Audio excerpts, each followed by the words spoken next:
اور دوسرا ٹارگٹ کیا ہے؟ ایمان سلامت لے کر جانا ہے۔ سیدی اعلیٰ حضرت فرماتے ہیں کہ جس کو زندگی میں سلب ایمان کا خوف نہ ہو، یعنی جس کو یہ خوف نہیں ہے نا کہ میرا ایمان چھن سکتا ہے، مرتے وقت اس کا ایمان سلب ہونے کا اندیشہ ہے، ڈر ہے کہ اس کا ایمان سلب کر لیا جائے۔ اے میرے پیارے اسلام بھائیوں، ایمان کی جو ڈاکو ہے نا وہ گھوم رہے ہیں۔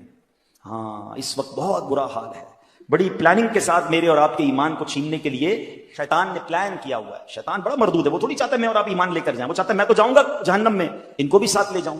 تو مذہبی حلیہ اپنا کر کوئی سوشل میڈیا پہ بیٹھا ہوا ہے، کوئی انٹرنیٹ پر بیٹھا ہے، کوئی جناب قرآن کی اپنی تفسیر بیان کر رہا ہے، کوئی حدیث بیان کر کر کے لوگوں کو گمراہ کرنے کی کوشش کر رہا ہے، اور بھولے بالے مسلمان سب کی باتیں سن رہے ہیں، سب کو فالو کر رہے ہیں، سب کو دیکھ رہے ہیں اور پریشان ہو رہے ہیں۔ مجھے سمجھ نہیں آتا، ایک بات بتاؤ، آپ کو گھر بنانا ہو تو موچی سے بناتے ہیں بلڈر سے بناتے ہیں؟ بلڈر سے بناتے ہیں، موچی کا کام نہیں ہے۔ چپل بنانے ہوتے ہیں تو موچی سے بناتے ہیں، دوائی لینی ہوتی ہے تو موچی سے نہیں لیتے، ڈاکٹر سے لیتے ہیں۔ جس کام کی ضرورت اس کے ایکسپرٹ کے پاس جاتے ہو نا۔ تو میرا دین اتنا مظلوم ہو گیا کہ جو سکھائے اس سے سیکھنا شروع کر دو گے۔ دین بھی سیکھنا ہے تو عاشقان رسول علماء سے سیکھنا ہے، اور دیکھنا ہے کہ ان کے دل میں صحابہ کی محبت ہے کہ نہیں، اولیاء کی محبت ہے کہ نہیں، اہل بیت کی محبت ہے کہ نہیں، رسول پاک کی محبت ہے کہ نہیں، اللہ سے محبت کرتا ہے کہ نہیں۔ ارے جو ان ہستیوں سے محبت نہیں کرتا اس کا میں نے کیا کرنا ہے؟ یہ سب چیزیں آپ نے سیکھنی ہوں گی۔ اے میرے پیارے اسلامی بھائیوں، یہ بڑا پرفتن دور ہے، دین کے نام پر ہمارے ایمان پر ڈکیتی ڈالی جا رہی ہے۔ اعلیٰ حضرت نے 100 سال پہلے سمجھا دیا تھا، سونا جنگل، رات اندھیری، چھائی بدلی کالی ہے، سونے والو جاگتے رہیو، چوروں کی رکھوالی ہے۔ ارے چور ہی رکھوال بن گئے ہیں، آنکھ سے کاجل صاف چرا لے، یا وہ چور بنا کے ہیں، تیری گچڑی تاکی ہے اور تو نے نیند نکالی ہے۔ ہمیں اپنے آپ کی اپنے ایمان کو بچا کر اپنی ایمان کو سلامت لے کر قبر میں جانا ہے۔ تو ایک تو یہ بات کہ ہمیں علماء کرام سے مربوط رہنا ہے، عاشقان رسول علماء کرام سے۔ اور آج دعوت اسلامی کا ماحول آپ کے سامنے ہے، سبحان اللہ، صحابہ کی محبت بھی دیتا ہے، اولیاء کرام کی محبت بھی پلاتا ہے، اہل بیت سے بھی پیار کا درس ملتا ہے، عشق رسول کے جام بھی بھر بھر کے پلائے جاتے ہیں۔ کوالیفائڈ سرٹیفائڈ مفتیان کرام علماء کرام موجود ہیں، ماشاءاللہ مستند کتابیں لکھی جا رہی ہیں۔ جب اتنا کچھ دعوت اسلامی کے پاس موجود ہے تو کیوں نہ ہم اس سے وابستہ ہو کر اپنے ایمان کی حفاظت کریں۔ ایک اور اہم بات، آخری بات، باتیں تو بہت ساری ہیں مگر ٹائم کافی ہو گیا ہے۔ ایمان کی حفاظت کے لیے ذرا سنیے گا، آقا علیہ الصلوۃ والسلام فرماتے ہیں آدمی اپنے دوست کے دین پر ہوتا ہے، اسے یہ دیکھنا چاہیے کہ کس سے دوستی کر رہا ہے۔ اب غور کیجئے، ہم جوتا نہیں سلواتے جب تک پتہ نہ چلے موچی کیسا ہے، کپڑے نہیں سلواتے اس درزی سے جب تک پتہ نہ چلے یار درزی ٹھیک ہے، کپڑے صحیح سیتا ہے کہ نہیں، ڈاکٹر کے پاس جانے سے پہلے 4 بندوں سے پوچھتے ہیں یار ڈاکٹر ٹھیک ہے کہ نہیں، اور جو تھوڑی دیر بیٹھا اس کا دوست بنا لیا۔ بلکہ اب تو ڈیجیٹل دوست، friend request I accept, friend request I accept, حالانکہ بندہ دوست کے دین پر ہوتا ہے۔ اب لوگوں سے پوچھو نا یار تم نے اس کو دوست بنایا جو صحابہ کو برا بھلا کہتا ہے؟ ہاں بھائی اس کا عقیدہ ہے، میں تو بس صرف دوست ہوں، چائے پیتے ہیں رات کو بیٹھتے ہیں۔ کوئی ہے بھائی وہ اہل بیت کو برا بھلا کہہ رہا ہے، ٹھیک ہے اس کا عقیدہ ہوگا دوستی، میں تو بس ایسے ہم کھاتے پیتے ساتھ ہیں۔ غور کیجئے یہ کدھر جا رہے ہو آپ؟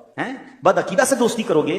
چلو میں آپ سے ایک سوال کرتا ہوں، کوئی آپ کی ماں کو برا بھلا کہے، آپ کے والد کو برا بھلا کہے، رات کو بیٹھو گے چائے پینے اس کے ساتھ؟ جاؤ گے اس کے گھر پہ؟ بلاؤ گے اس کو گھر پر؟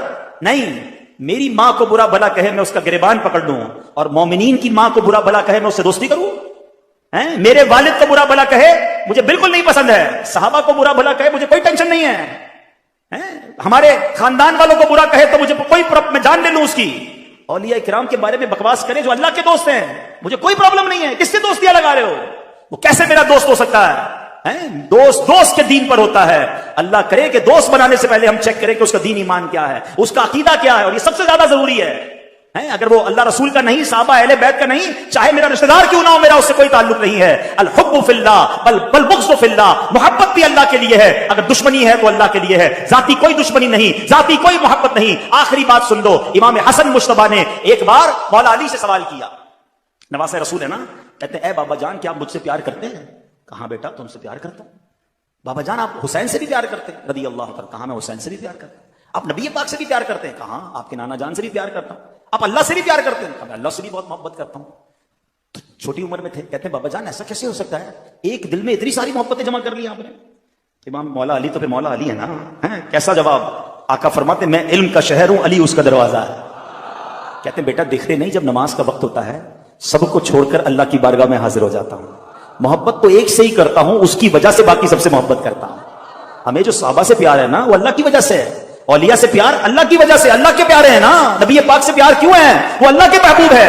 تو سبحان اللہ اصل محبت اللہ سے ہے اور اللہ کی رضا کے لیے باقی سب سے محبت ہے. سخی عبد الوہاب شاہ ہمارے رشتہ دار نہیں ہیں, میں کراچی سے چل کر آیا, پتہ نہیں پاکستان کے کس کس حصے سے لوگ آئے ہیں, ہماری کوئی ان سے رشتہ داری نہیں ہے, مگر اس لیے پیار ہے کہ ان کی اللہ والے ہیں, اللہ ان سے پیار کرتا ہے, یہ اللہ کے دوست ہے. ہماری محبتیں بھی اللہ کے لیے ہیں, اور ہماری اگر کسی سے دشمنی ہے, دوری ہے, تو وہ بھی اللہ کے لیے ہے. تو اللہ کا دشمن ہے میرا دوست کیسے بن سکتا ہے؟ تو نبیوں کا دشمن ہے وہ میرا رشتہ دار کیسے بن سکتا ہے؟ تو ولیوں اور صحابہ کو برا بھلا کہتا ہے وہ ہماری محفل میں نہیں آ سکتا. جس دن اپنے ایمان اور عقیدے کو مضبوط کر لو گے پھر کوئی ایمان چھین نہیں سکے گا. ہم کہتے ہیں سب سے دوستی, سب کے پاس جانا ہے, سب کے ساتھ کھانا پینا ہے, ایسا نہیں ہوتا. اپنے کاروبار اپنی فیملی کے لیے تم مضبوط ہو جاؤ اور اپنے ایمان کے لیے ڈھیلے پڑ جاؤ گے تو پھر ایمان کے ڈاکو گھوم رہے ہیں. اعلیٰ حضرت کا فرمان یاد رکھنا کہ ہمیں صرف نبی پاک علیہ الصلوۃ والسلام کو راضی کرنا ہے, اللہ کو راضی